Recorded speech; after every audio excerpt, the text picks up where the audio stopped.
अस्सलामुअलैकुम मौजिज़ दोस्तों, आज हम जानेंगे।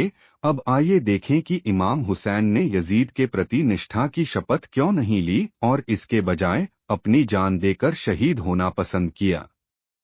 कुछ लेखकों ने इस प्रश्न का बहुत ही ढीला ढाला और गलत उत्तर दिया है। उनका कहना है कि इमाम इस नतीजे पर पहुंचे कि चाहे उन्होंने निष्ठा की शपथ ली हो या नहीं, उन्हें मार दिया जाएगा। बानी उमैया उन्हें किसी भी हालत में नहीं बख्शेंगी। उन्होंने सम्मानपूर्वक मारे जाने और अल्लाह के लिए अपनी जान दे देना बेहतर समझा। यह उत्तर अत्यंत सही एवं अपर्याप्त प्रतीत होता है। इमाम हुसैन की शहादत इससे कहीं ऊपर है कि यह कहा जा सकता है कि जब उन्हें एहसास हुआ कि उन्हें अनिवार्य रूप से मार दिया जाएगा, तो उन्होंने खुद से यह कहते हुए अपनी जान दे दी, अब जब मैं मारा जा रहा हूं तो मुझे सम्मानपूर्वक मारा जाए और शहादत हासिल की जाए।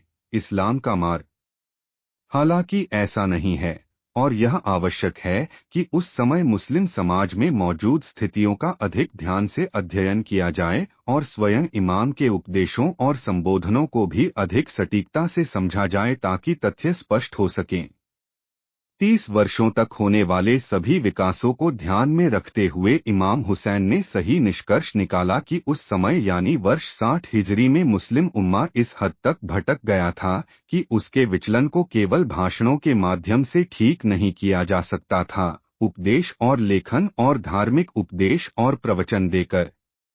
निःसंदेह यदि खिलाफत और उस समय के लोगों का विचलन केवल सही होता तो इसे आसानी से सुधारना संभव होता और भटके हुए लोगों को सही रास्ते पर लाया जा सकता था। हालांकि 60 हिजरी में मौजूद विचलन इतना तीव्र और गंभीर था कि यह मुस्लिम समाज की बुनियादी और राजनीतिक नींव को प्रभावित कर रहा था। इसके अलावा यह एक सामान्य और सामूहिक विचलन था, न कि कुछ व्यक्तियों का, ताकि इसे उपदेश और उपदेश द्वारा सुधारा जा सके। भ्रष्टाचार पूरे समाज में घुस गया था और इन तरीकों से इसे खत्म नहीं किया जा सका। इसलिए इमाम हुसैन ने निष्कर्ष निकाला कि वफादारों के कमांडर और इमाम हसन द्वारा किए गए प्रारंभिक कार्य और विजय से पहले बानी उमैया द्वारा बनाई गई स्थितियों के प्रभावों से अंतिम और निर्णायक परिणाम प्राप्त करने के लिए एक गंभीर और त्वरित वृद्धि आवश्यक थी। मक्का को बहुदेववादियों के रूप में और उसके बाद मुसलमानों की आड़ में भी एक गंभीर और ऊर्जावान रुख अपनाए बिना समाप्त नहीं किया जा सकता था।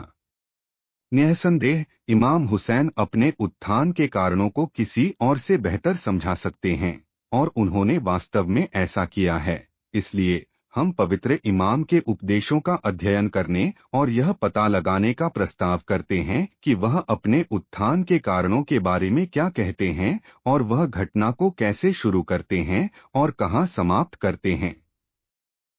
यदि इमाम के उपदेशों और लेखों को ध्यान में रखा जाए, विशेषकर उनके कालानुक्रमिक क्रम में, तो ऐसा प्रतीत होता है कि शुरुआत में उन्होंने अपने आंदोलन की खुली घोषणा नहीं की थी, लेकिन जब वह धीरे धीरे अपने लक्ष्य की ओर बढ़ने लगे तो उन्होंने इसकी भावना पैदा की। उनके आंदोलन और उनके उत्थान के कारणों को लोगों ने जाना। अपने भाई मुहम्मद बिन हनफिया के लिए मदीना में जो वसीयतनामा उन्होंने लिखा था, उससे शुरू करके आखिरी भाषण तक जो उन्होंने हुर्र बिन यजीद रियाही और उनके साथियों के सामने बेजाह नामक पड़ाव पर दिया था, उन्होंने धीरे धीरे मुसलमानों को बताया कि उन्होंने यह कदम क्यों उठाया और यह भी कि उसके पास कोई अन्य विकल्प नहीं था।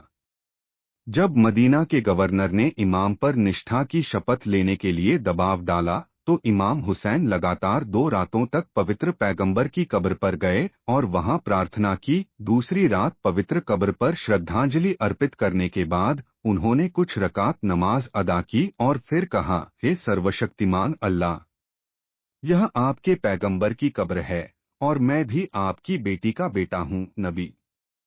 हे भगवान, आप जानते हैं कि मैं किस संकट का सामना कर रहा हूँ। यह संभव है कि कुछ लोग कल्पना कर सकते हैं कि इमाम के कहने का मतलब यह था कि दुश्मन उन्हें मारना चाहते थे और यह मायने नहीं रखता कि उन्होंने उनके सामने आत्मसमर्पण किया या नहीं। हालांकि हमें यकीन है कि कोई भी मुसलमान इमाम के आह्वान से यह नहीं सोचेगा कि उसे अल्लाह की राह में शहीद होने का खतरा है और वह इस खतरे से बच नहीं सकता और अपनी पत्नियों और बच्चों के साथ शांति से नहीं रह सकता, और इसलिए उसने शोक व्यक्त किया और दिखाया कमजोरी और आत्मकब्जे की कमी, और खुद को अल्लाह के सामने यह कहते हुए पेश किया कि वह उसके पैगंबर की बेटी का बेटा है। यह बड़ी अजीब व्याख्या है। क्या पवित्र पैगंबर को जहर देकर मार नहीं दिया गया था?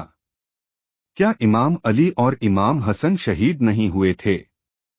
फिर इमाम हुसैन को शहीद होने के डर से कराहना और मारे जाने के खिलाफ शिकायत क्यों करनी चाहिए थी?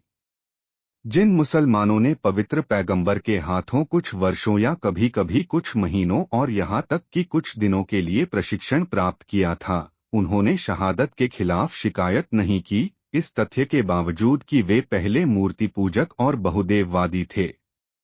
इसके विपरीत अपने घरों से निकलते समय उन्होंने प्रार्थना की कि वे जीवित न लौटें और शहादत का दिव्य आशीर्वाद प्राप्त करें। अब यह कैसे हो सकता है कि पवित्र पैगंबर के बेटे, इस्लाम की आत्मा और इमाम अली और पवित्र पैगंबर की बेटी लेडी फातिमा जैसी महान हस्तियों की संतानें शहादत से डरें और अल्लाह और उनके पैगंबर से प्रार्थना करें, इस विपत्ति से उसकी रक्षा करो और उसे जीवित रहने दो। अम्र बिन जुमुह, जो एक मुस्लिम था और मदीना का निवासी था, पहले एक मूर्ति पूजक और मदीना में एक मूर्ति मंदिर का संरक्षक था, वह मूर्ति पूजा में दृढ़ रहे और इस तथ्य के बावजूद कि मदीना में इस्लाम फैल चुका था, वह उस मूर्ति के सामने पूर्ण भक्ति के साथ झुकते रहे जो उनके घर में थी। लगातार कई रातों तक ऐसा हुआ कि बनी सलमा के परिवार के युवकों ने उनकी मूर्ति चुरा ली और उसे मदीना के किसी कुएं या गंदे गड्ढे में फेंक दिया।